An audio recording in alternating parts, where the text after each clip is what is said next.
From the 1950s, expansion of KLM continued with the increase of new additional destinations in the United States of America. KLM introduced new long-range pressurized aircraft that included the DC-6 aircraft.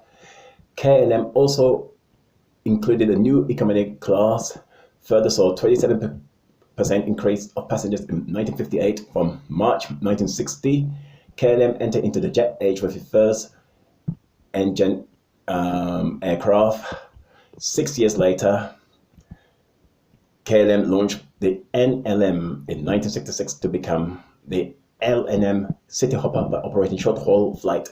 KLM added the Boeing 747 to their fleet as another milestone in the 52 years during 1971. The introduction of the Boeing 306B combi aircraft in 1975 gave KLM Royal Dutch Airlines in a strong position on dual passenger and cargo operating globally.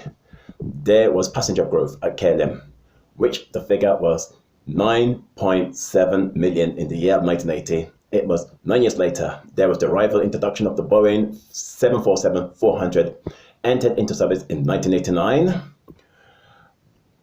Passenger traffic growth at KLM at 10 years later, which the figure was 16 million in the year of 1990.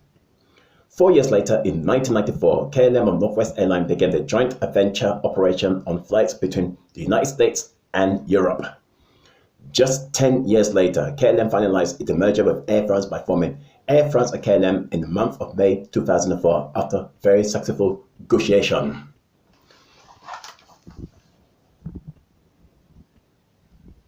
KLM introduced biofuel flight very early in the year of 2007, being very focused on sustainability. It was 6 years later, KLM launched its biofuel intercontinental flight from Amsterdam to New York in 2013.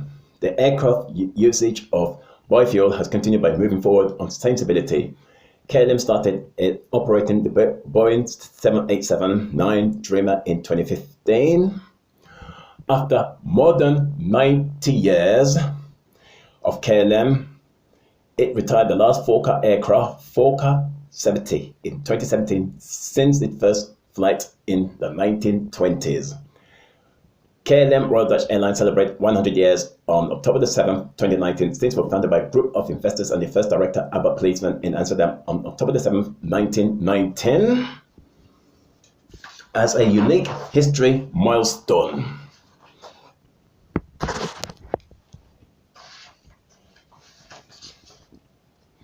For instance, I have been looking at the legacy